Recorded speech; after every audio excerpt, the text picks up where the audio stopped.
Welcome to all in J N Rising stars.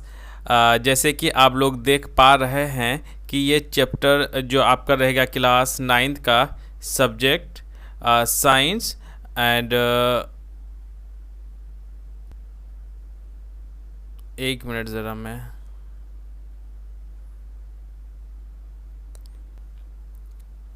Welcome to all in J N Rising Stars. जैसे कि आप लोग screen पर देख पा रहे हैं कि ये जो रहेगा ये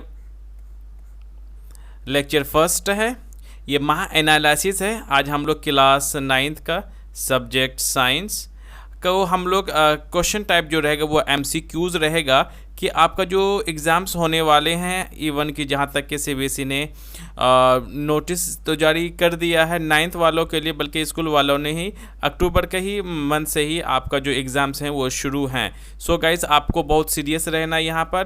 जैसे कि आप लोग स्क्रीन पर देख पा रहे हैं कि ये चैप्टर 5th है, the fundamental unit of life. इससे जुड़ी हुई जो हमारे एमसीक्यूज जो बन सकता है, जो कि एग्ज़ाम्स में आने की जो बिल्कुल उम्मीदें हैं, संभावना जितने भी है, उन्हीं को मद्देनज़र रखते हुए मैंने इस वीडियो को तैयार किया है। हमारा जो टारगेट है बिल्कुल 95+ मार्क्स लाने का, और जो मार्क्स रहेगा 40 में से 38 या 39, इस हिसाब से मैंने लेक्चर को डिज़ाइन किया है कि इनमें से आपको 38 या 39 तो आपको आ ही जाएगा। सो ये टर्म फर्स्ट है जो कि आपका नवंबर में होने वाला था, लेकिन कई स्कूल में से जो अक्टूबर में ही शुरू होने वाला है लास्ट वीक से। सो जैसे कि आप लोग जानते हैं कि मेरा नाम नासिर हुसैन है एंड जो टीचिंग एक्सपीरियंस मेरा 5 ईयर्स है, director and owner of Super 20 Rising stars.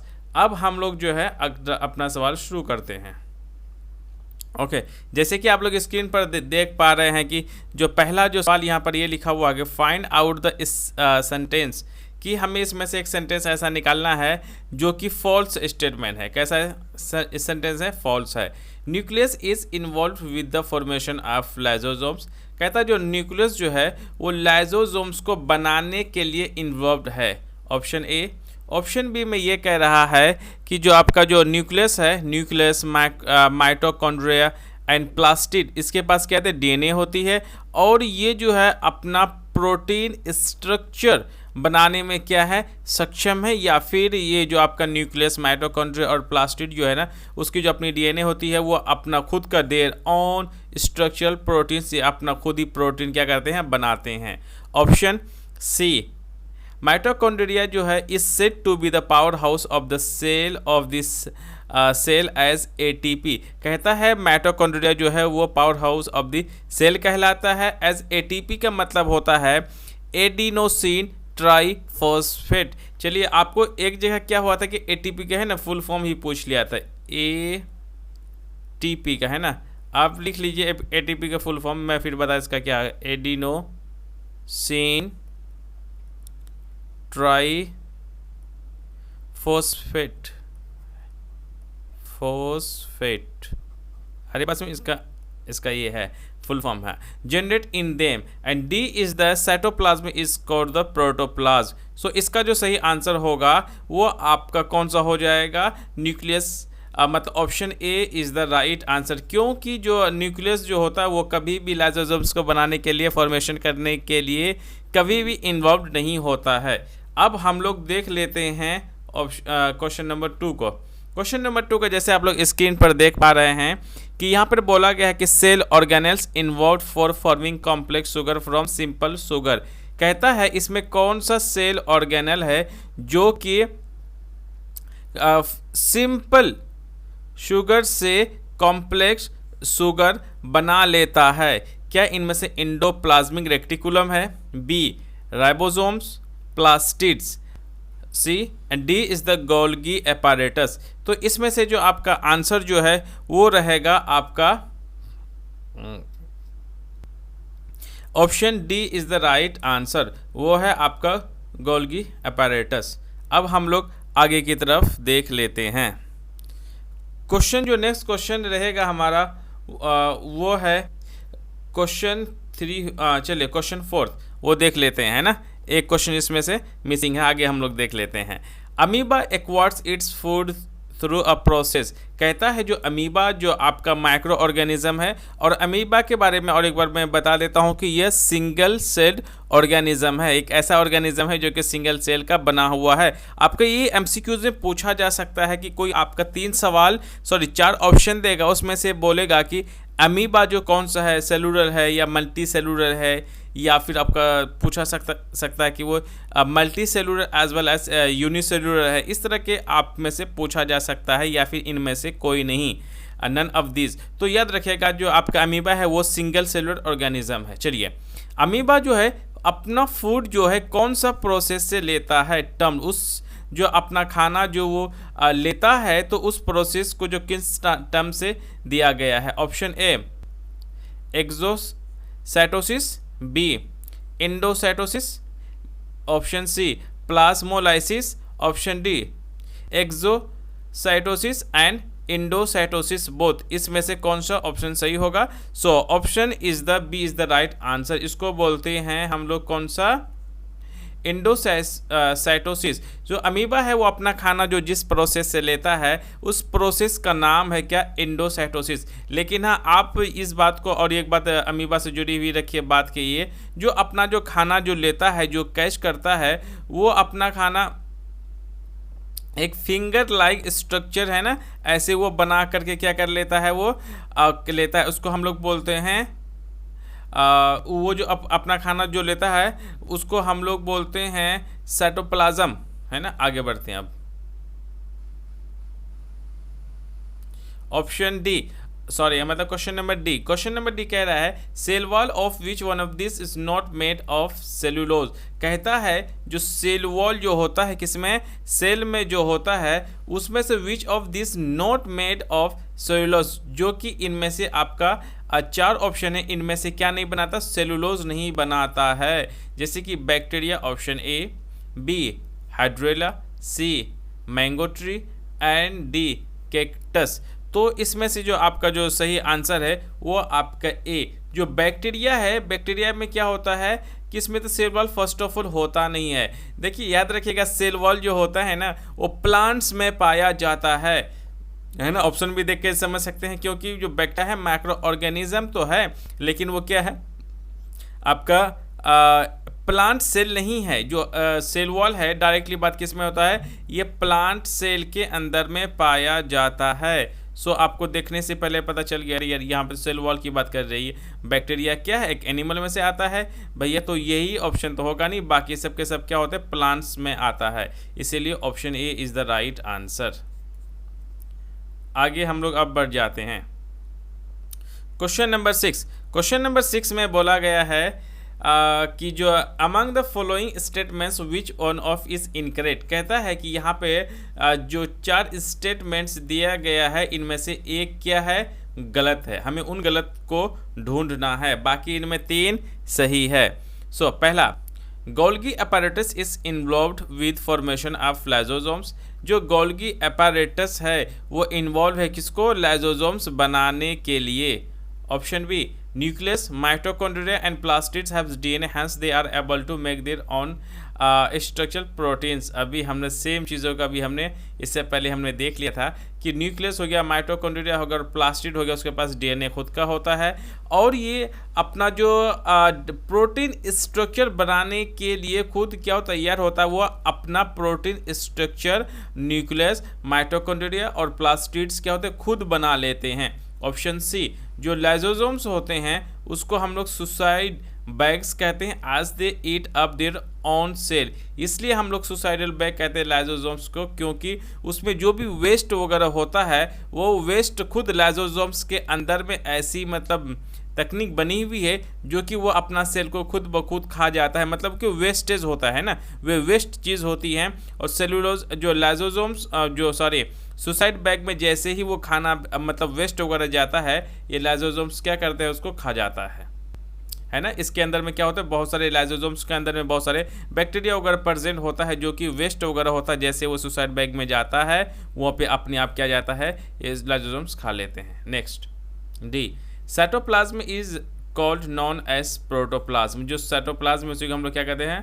Protoplasm. सो आपका जो इसका जो राइट आंसर होगा वो D, cytoplasm is known as the protoplasm. ये आपका क्या है, इनकरेक्ट है। बाकी ऊपर में जितने भी हैं सारे के सारे सही हैं। इससे आप इस बात का अंदाजा पता कर सकते हैं कि जब एक सवाल में हमें 4 चीज़ें हमें सीखने को मिलती है, पहला वाला सही है ना, बी भी सही है, सी भी सही है, D is the wrong answer. याद रखिएगा साइटोप्लाज्म कभी भी हम लोग प्रोटोप्लाज्म नहीं कहते हैं। हाँ, बात अलग है कि ये सब के सब सेल के अंदर में ज़रूर पाया जाता है, लेकिन साइटोप्लाज्म को हम लोग प्रोटोप्लाज्म नहीं कह सकते।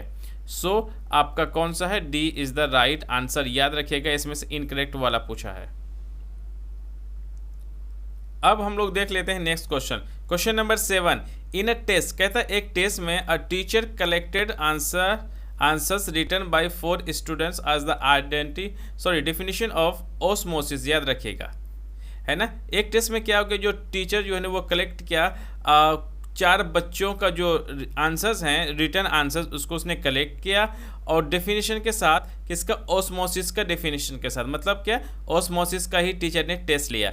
एज गिवन बिलो, कुछ दिया हुआ है नीचे, read carefully and select the correct one. और हम इनमें से हमें 4 ऑप्शन में से हमें एक को सिलेक्ट करना है, किसके रिगार्डिंग, ऑस्मोसिस के रिगार्डिंग। सो अब हम लोग यहाँ पे देख लेते हैं, जैसे कि movement of water molecules from a region of मतलब higher concentration to a region of lower concentration through a semi permeable member.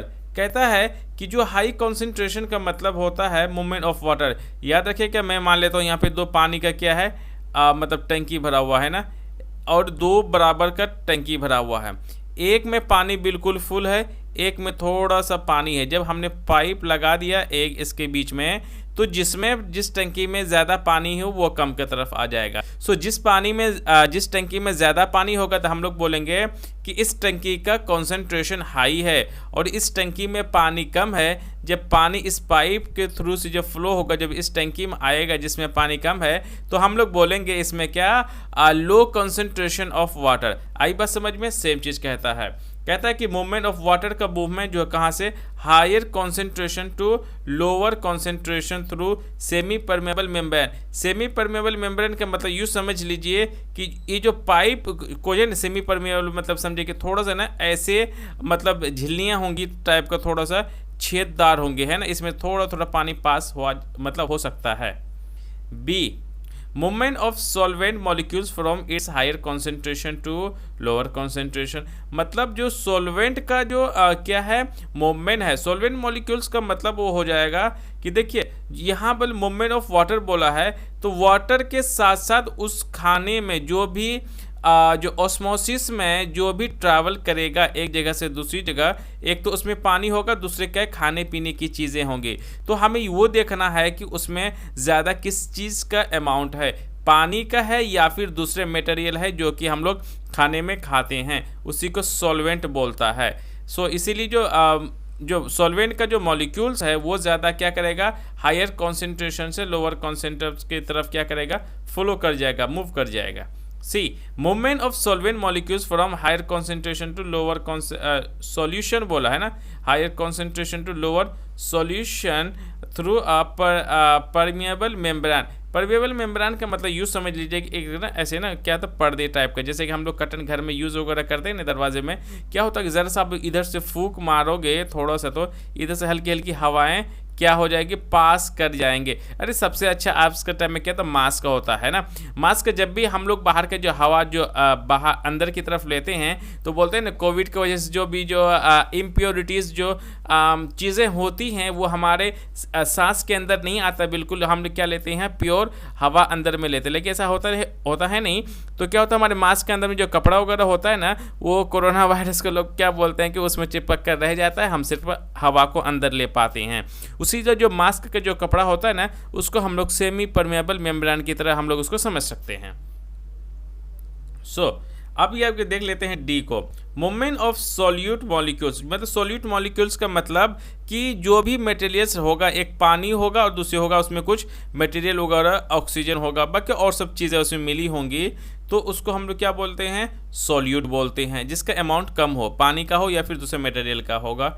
तो ऑस्मोसिस में तो molecules from lower concentrate to higher concentration, मतलब हाई कॉन्सेंट्रेशन से से solute क्या करेगा, lower concentrate की तरफ मूव कर जाएगा सॉल्यूशन में through a semi permeable membrane के द्वारा। एक था परमिएबल, एक था सेमी परमिएबल। सो इसका जो आंसर रहेगा, answer A is the right answer. So इस बात को याद रखिएगा कि तो ओस्मोसिस होता क्या है।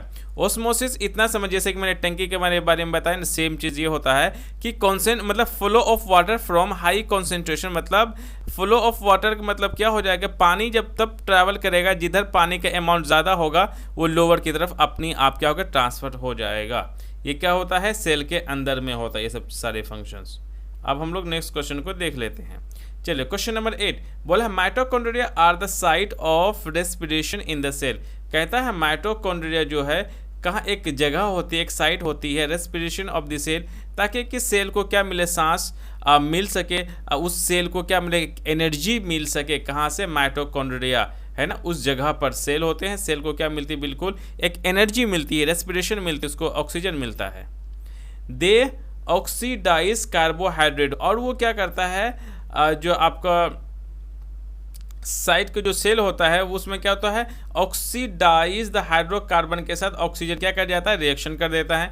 And fats present in the cell to produce carbon dioxide, उस सेल में जहाँ पर फैट जो मौजूद होता है उस सेल में वो किस में कन्वर्ट हो जाता है, कार्बन डाइऑक्साइड में। And water and a lot of energy, और साथ में वाटर में भी हो जाता है और साथ में एनर्जी में। कुल मिलाकर के ये कह रहा है कि जो माइटोकॉन्ड्रिया में, मान लेते हैं ये माइटोकॉन्ड्रिया है ना, इसके अंदर में बहुत सारे सेल होते हैं। नहीं देखिए ये सेल है, इस सेल के अंदर में एक जगह है माइटोकॉन्ड्रिया। माइटोकॉन्ड्रिया में क्या होता है, जब कार्बोहाइड्रेट और ऑक्सीजन दोनों कार्बोहाइड्रेट है ना, कार्बोहाइड्रेट प्लस ऑक्सीजन जब रिएक्शन करता है तो इस माइटोकॉन्ड्रिया में ये क्या करते हैं, इस पूरे सेल को क्या कहते हैं, एनर्जी देती है और साथ में वाटर भी देती है, और बहुत सारे क्या होते हैं यहाँ पे एनर्जी मिलती है, साथ में यहाँ पर CO2 गैस भी पैदा होता है। जबकि यहाँ कार्बोहाइड्रेट्स को जब भी आप रिएक्शन कराओगे ऑक्सीजन में तो CO2 तो हमें मिलेगी ही। And the energy so release in store in the form of ATP molecules, और यहाँ से जो भी जो एनर्जी रिलीज होती हैं इस माइटोकॉन्ड्रिया के साइड से, तो वो किस फॉर्म में स्टोर होती हैं, ATP के फॉर्म में स्टोर हो जाती है। Since mitochondria in the cell are use by the synthesize energy so they are called, और जो वही माइटोकॉन्ड्रिया जो है उस एनर्जी को एज अ सिंथेसाइज एनर्जी की तरह यूज करती हैं, तो हम लोग उसको क्या बोलते हैं। देखिए इसमें बहुत सारे लंबा ज़रूर क्वेश्चन है, लेकिन इसमें कई सारे हमें सुनने यहाँ पे हमें समझने को मिल सकता है। हम लोग ऑप्शन में बाद में जाएंगे, ज़रा से इसमें कुछ और इसमें से क्या हम जान पाए, क्या चीज़ें पता चल पाए, ज़रा इसको देखिए। ज़रा ये देखिए, the energy so release in the is stored, कहता है माइटोकॉन्ड्रिया से जो भी एनर्जी जो रिलीज होती हैं तो वो किस फॉर्म में स्टोर होता है, ATP के फॉर्म में। एक सवाल बन गया, आपको समझ में आ गया। और माइटोकॉन्ड्रिया के अंदर में जो भी एनर्जी रहेगी उसको यूज सिंथेसाइज एनर्जी के फॉर्म में उसको यूज़ किया जाएगा। तो इसको क्या बोलते हैं, हमें कई सारी बातें इसमें से हमें समझ में आ गया। एक ही क्वेश्चन में कई सारे मतलब हमें जवाब मिल चुका है। उस cell energy cell of the sorry energy currency of the cell, cell का एनर्जी करेंसी उसको बोलते हैं। B energy generator of the cell, cell का एनर्जी जनरेटर कहते हैं। या फिर kitchen of the cell, cell का किचन बोलते हैं। D power house of the cell, तो इसका जो सही जवाब आपका रहेगा D power house of the cell. इसीलिए माइटोकॉन्ड्रिया को क्या हम लोग बोलते हैं, power house of the cell. क्यों होता है सेल, उसको क्यों कहा जाता है, इसके बारे में यहाँ पूरा लिखा हुआ है। अब हम लोग देख लेते हैं नेक्स्ट क्वेश्चन को। क्वेश्चन नंबर 9 को ज़रा हम लोग देख लेते हैं इसमें कि हाँ चलिए इसको ना, चलिए सेम चीज़ है, आगे बढ़ जाते हैं अब। चलिए जी, लाइसोसोम्स अराइज फ्रॉम, कहता है जो लाइसोसोम्स है वो कहाँ से निकलता है, हमें वो कहाँ से मिलता है। पहला एंडोप्लाज्मिक रेटिकुलम से, गोल्गी अपैरेटस से, सी न्यूक्लियस से, डी माइटोकॉन्ड्रिया से। सो ये हमें जो मिलता है वो मिलता है हमें गोल्गी अपैरेटस से। याद रखिएगा इसका आंसर तो पहला जो था आपका उसमें ही ये बातें भी कही गई थी। सो किसमें, गोल्गी अपैरेटस में। आगे बढ़ जाते हैं हम लोग। इसमें 10 तो हमने जरूर किया, लेकिन इसमें क्वेश्चन नंबर 3 भी नहीं था, 9 रिपीट हो गया था। आगे देख लेते हैं। Organelle without a cell membrane, कहता है वो ऑर्गेनेल जिसके में क्या तो सेल मेम्ब्रेन नहीं होता है, वो कौन सा है? राइबोसोम है, बी गोल्गी अपैरेटस है, सी क्लोरोप्लास्ट है, डी न्यूक्लियस है। सो इसका जो आंसर रहेगा आपका वो रहेगा ए राइबोसोम। सो राइबोसोम्स में क्या नहीं होते हैं? सेल मेम्ब्रेन नहीं होता। बाकी गोल्गी अपैरेटस में सेल मेम्ब्रेन होता है, क्लोरोप्लास्ट में सेल मेम्ब्रेन होता है, एज वेल एज न्यूक्लियस में तो खैर होता ही है। अब हम लोग देख लेते हैं। सो कौन सा option A is the right answer. Now see the next one. चलिए question number 12, lipid molecules in the cell are synthesized by, कहता है लिपिड्स मॉलिक्यूल होता है। लिपिड्स एक हिसाब से क्या होता है? फैट टाइप का होता है। क्या होता है? फैट टाइप का होता है। तो यहाँ पे लिपिड मॉलिक्यूल्स होता है ना जो सेल में, वो सिंथेसाइज बाय, किसके द्वारा सिंथेसाइज होता है? लिपिड मॉलिक्यूल्स, है ना। तो ऑप्शन ए में आपका है